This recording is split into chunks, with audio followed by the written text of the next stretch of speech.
How's it going? So today we're going to actually be reviewing a case from a supplier that we do a lot of work with, Zalman. You may see a lot of their cases on our site. So we have been doing work with Zalman for a while and we like a lot of their cases. And so when Zalman reached out and asked us to take a look into one of them specifically, we were all for it. So today we're going to be looking into the Z7 Neo, which is, again, probably one of our favorite and most used cases.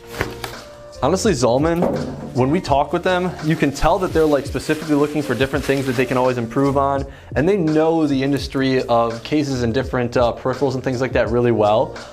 So it's always good to kind of hear some of the information that they're thinking about, some of the new stuff they're trying. So they're definitely consistently releasing some new and pretty sweet products. Okay, the Z7. All right, so this is an ATX mid-tower with tempered glass side panel. It has three 120 millimeter RGB fans in the front and one in the back, so it's definitely like a really solid case RGB wise. You can control the RGB from the top, and it's overall just like a really nice looking case. If you really want to go crazy and add more RGB fans, you can. I think there's space for three, I believe, on the top, or two on the top, or it looks like two more RGB fans on the top if you really want to go crazy.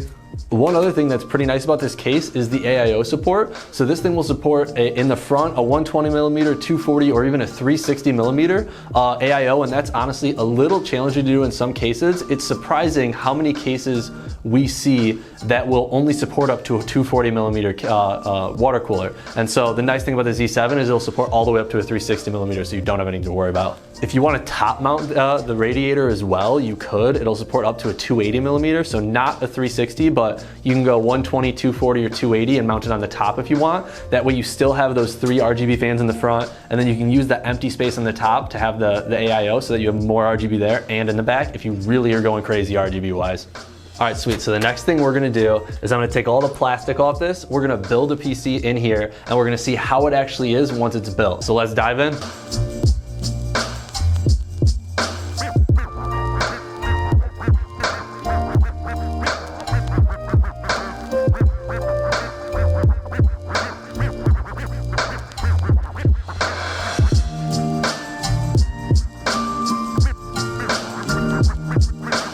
All right, cool. So now we have this PC fully built. So I guess let me start by taking this plastic off. So that's always one of my favorite parts.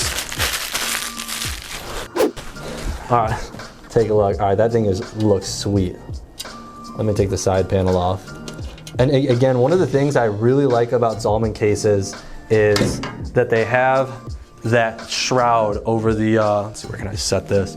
They have that shroud over the power supply, which just makes the case look so much cleaner. So that is one thing I really like. I also like how they got this kind of raised in the air here so that you can pull your cables through it. So this one doesn't have any grommets or anything you push through, but what it has is just a nice like open tray here where you can put all the cables through, which makes the entire process of building the PC a lot better and makes it look pretty clean in there. Also, the Zalman cases come with an RGB controller built into them, which comes in really handy if you are adding more fans or adding an RGB water cooler, because then you can connect all your RGB to that one controller and control it all through the settings in the front. All right, so let's take a look at the back side of this case and see how it actually is to build in. So you'll have to excuse our cable management because we kind of real quick built this on camera. So it's probably not going to be a 10 out of 10, but let's take a look. We'll use this more to determine the actual cable management ability in this case. All right, sweet. So yeah, you can see there's a few things just poking out all over the place. But as you see here, so that real nice, the front IO comes right over the top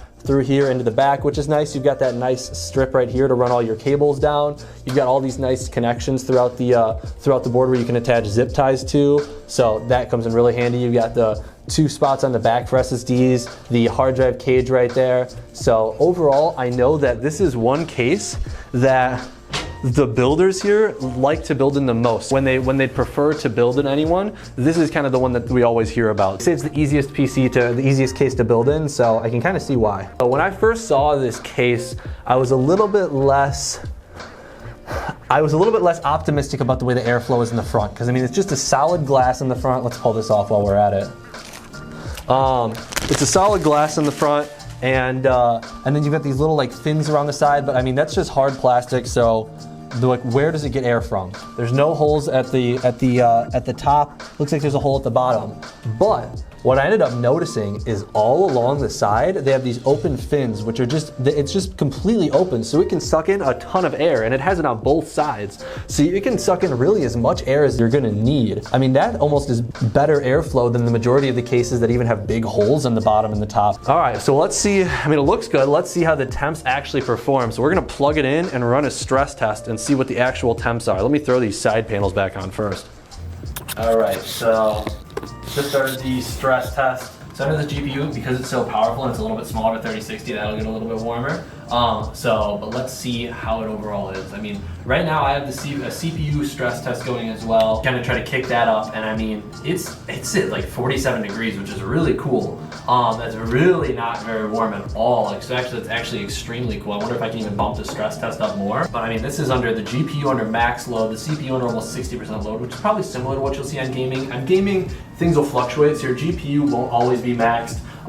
Your CPU will never always be maxed. It'll kind of fluctuate up and down depending on what's going on in the game. So this stress test really kind of pushes it to the max more than you'd even see gaming. And I mean, the temperatures are staying super, super low. I mean, we just hit 50 degrees on the CPU, and it's like teetering between 49 and 50. So, and that's with this a little bit smaller but cooler here, the Zalman cooler. And so it's not a huge, huge cooler. And even with that, we're staying really, really low. And this is also with a Ryzen 7 2700 in it.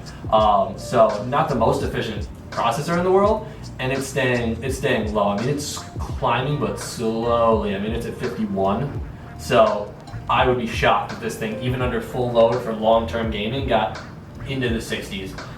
So that's really, really cool, and it's probably due to the 4 fans that come in the Zalman case, and then all that nice airflow on the side. So that's one of the reasons that, as well, that we use this case so much, is it's just so well built and it looks so nice. Cool, so that's the Zalman Z7 Neo, super well-rounded case, one of our favorites. I mean, especially with those 3 RGB fans in the front and how sleek it looks inside of there. And I mean, it's so easy to build in. It's one of my favorite cases, which is again why we use it in so many of our computers. If you are interested in this case, you can go check it out on Amazon, check it out on Zalman's website, you can go check out their Instagram.